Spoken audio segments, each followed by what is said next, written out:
Hello and welcome to Med News India, your trusted source for reliable health updates and expert guidance. Before going ahead, I request you to like and subscribe our channel for regular health updates. I'm Dushyant Magu and today I'm thrilled to be joined by Dr. Sukriti Gupta, a hematologist from Paras Hospital, Gurugram. She'll guide us through childhood blood cancers, innovative therapies for kids, and how modern medicine is improving pediatric care. So whether you are a patient, caregiver, or simply interested, this conversation is packed with important facts and valuable information. Let's begin. Welcome, Dr. Sukriti. We are honored to have you with us today. Thank you. To begin our discussion, can you explain what are the early warning signs of blood cancer in children and adults? So when we talk about blood cancers, be it children or adults, there are no 2 or 3 particular specific signs that we can say that this will indicate a specific diagnosis of blood cancer. The signs are relatively non-specific, like a prolonged fever, some painless skin rashes or nodules appearing, and which are progressive with time, and they are not responding to medications. Most importantly, the routine medications, antibiotics that we use for fever or any other infections, these patients are non-responsive to all these. Apart from that, some patients can manifest with bleeding manifestations. They can have weight loss, loss of appetite. So overall, there are non-specific symptoms, and we need to recognize them timely once they are non-responsive to routine medications, and we need to consult an expert. Why are many pediatric cancer cases misdiagnosed in the early stages? And can you tell us about a misdiagnosed case? Yeah, so the pediatric blood disorders, like I said, they resemble many other disorders like infections. They can also resemble other disorders like rheumatological disorders, where there is non-specific back pains, joint pains and swellings. So some of our patients have been misdiagnosed as tubercular infections, and even cases of juvenile rheumatoid arthritis, where they have been exposed to steroids for indefinite periods. And because of this, they have partially shown response in the initial stages, but with time the response wanes off because they are only partially treated with agents like steroids and other non-specific immunosuppressants, and they haven't been directed to any specific therapy for leukemia or lymphoma. So once we see this waxing and waning course, where there is an initial response but there is reappearance of symptoms, then we should definitely think of blood disorders, especially when there is some drop in hemoglobin, platelet or white cell count which has been noticed in these patients over time. What is the success rate of bone marrow transplant in children with leukemia?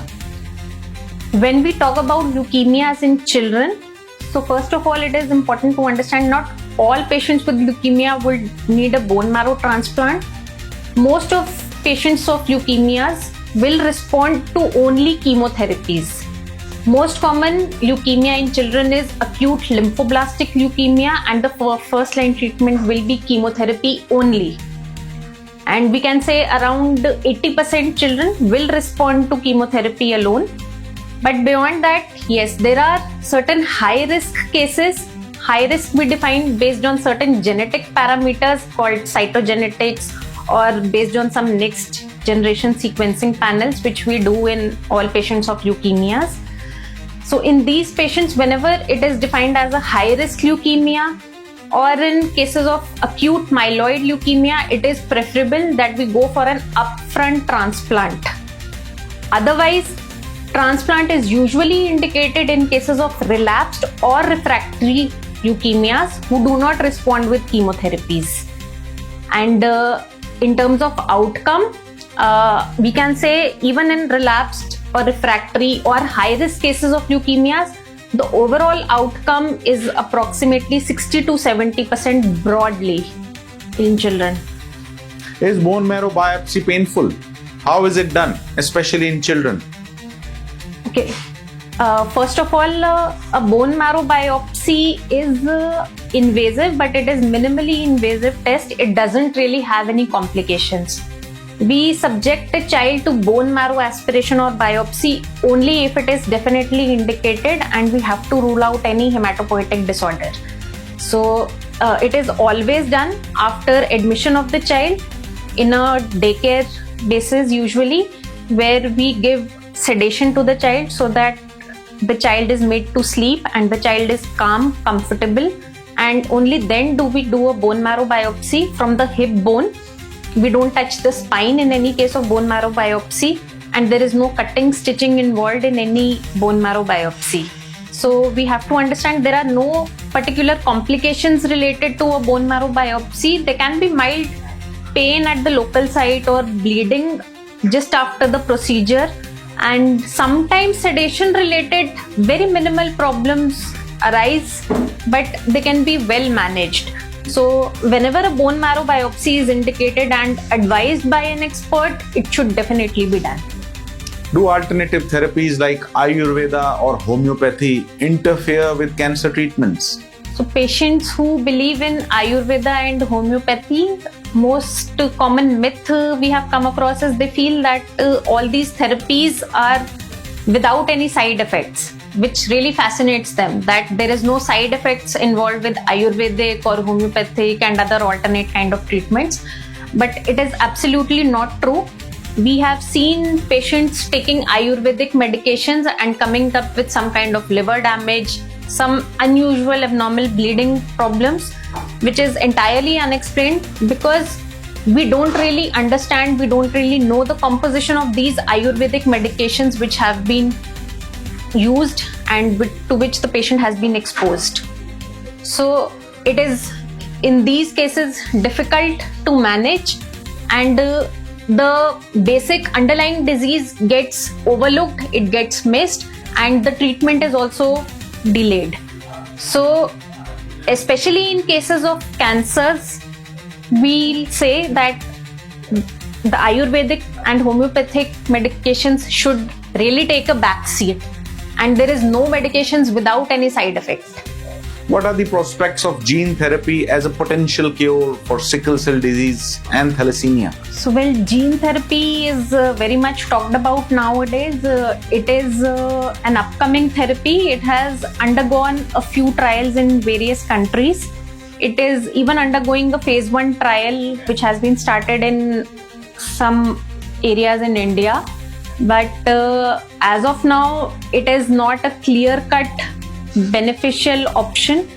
Definitely in the long term, we see it as an option because there involves a gene editing. At the bone marrow level, there will be a gene editing because of which there would be a normal blood formation in all these patients of sickle cell anemia and thalassemia. But however, this is right now absolutely under trial. The definite management still involves a bone marrow transplant in sickle cell and thalassemia. Future prospects, we see lesser side effects and good outcomes in gene therapy, but accessibility and affordability becomes really challenging in case of gene therapy. Thank you so much, Dr. Sukriti, for sharing your valuable insights with us today. I'm sure it will definitely help many of our viewers better understand blood disorders and the latest treatment options. Thank you, Dushyant, and thank you, Team MedSurg India, for having me here today. To all our viewers, especially parents and caregivers, facing blood disorder in your child can be overwhelming, but you're not alone.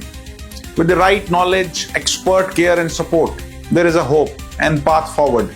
At MedNews India, we are dedicated in supporting family like yours and connecting you with top pediatric specialists every step of the way.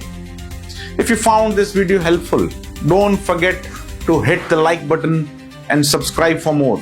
Thanks for watching. See you in the next video.